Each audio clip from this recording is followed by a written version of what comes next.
আসসালামু আলাইকুম দর্শক বিন্দুরা, আপনারা সবাই কেমন আছেন? আলহামদুলিল্লাহ আমি ভালো আছি। তো আমি এখানে মাছ রান্না করব। এখানে আমি নিয়েছি পাক্কাল মাছ। তো কেউ বলে পাক্কাল মাছ, আমরা বলি মানে টোরা বাইম মাছ। এর সাথে আছে কয়েকটা হচ্ছে যে টাকি মাছ এবং দুই একটা বেলে মাছও আছে। তো আমি এই মাছগুলো ভুনা রান্না করব। তো দেখুন আমি কিভাবে মানে এই পাকাল মাছের ভুনা রান্না করি। এভাবে রান্না করলে কিন্তু পাকাল মাছ খেতে খুবই মজা লাগে। তো আমি কড়াই বসিয়ে দিয়েছি চুলার মধ্যে।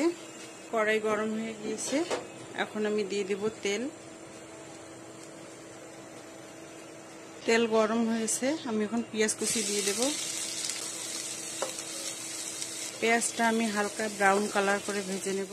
তো দেখুন বন্ধুরা, পেঁয়াজটা হালকা ব্রাউন কালার হয়ে এসেছে। এখন আমি দিয়ে দেব আদা বাটা, রসুন বাটা। আদা রসুন বাটাটা আমি একটু ভালো করে ভেজে নেব, যাতে আদা রসুনের যে কাঁচা গন্ধটা থাকে সেই গন্ধটা যাতে চলে যায়।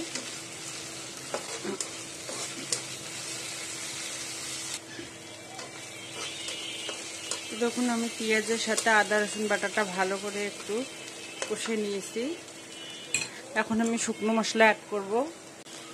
হলুদ গুঁড়ো, শুকনো মরিচের গুঁড়ো, লবণ। আমি সবগুলো মশলা একখানে করে ভালো করে কষে নেব।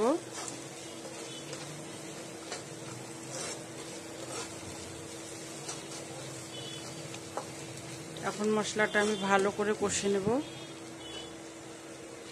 মশলাগুলো যাতে পুড়ে না যায় সেজন্য আমি সামান্য পরিমাণে একটু পানি দেব।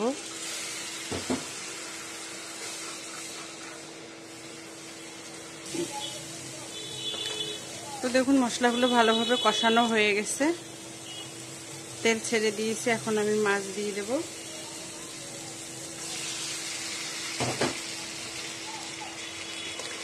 মশলার সাথে মাছগুলো দিয়ে আমি কষিয়ে নেব।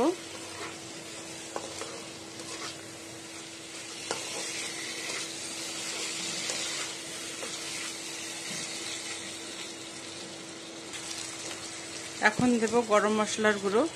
এখানে আমি কাঁচা জিরা বা ধনিয়ার গুঁড়ো ব্যবহার করব না, এখানে আমি গরম মশলাটাই ব্যবহার করব।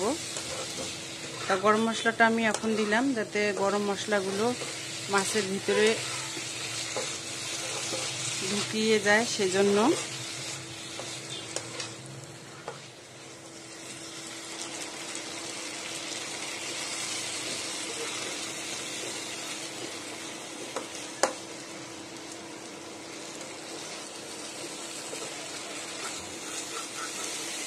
তো দেখুন বন্ধুরা, মাছগুলো আমি ভালোভাবে কষিয়ে নিয়েছি। এখন আমি দিয়ে দেব পানি।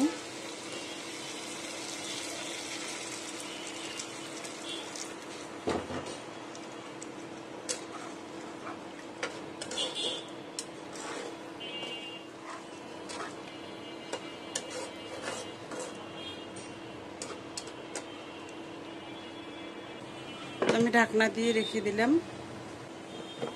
তো বন্ধুরা আমি এখন ঢাকনাটা খুলে দেখব।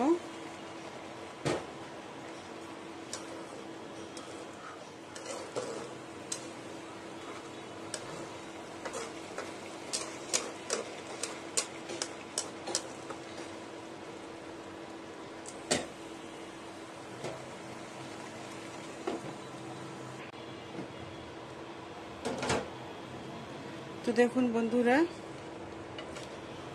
মাছ রান্না কিন্তু হয়ে গেছে। তো নামানোর আগে আমি একটু ভাজা জিরার গুঁড়া দেব। ভাজা জিরার গুঁড়াটা দিলে ভালো একটা ফ্লেভার আসে এবং খাওয়ার টেস্টটাও পাল্টে যায়।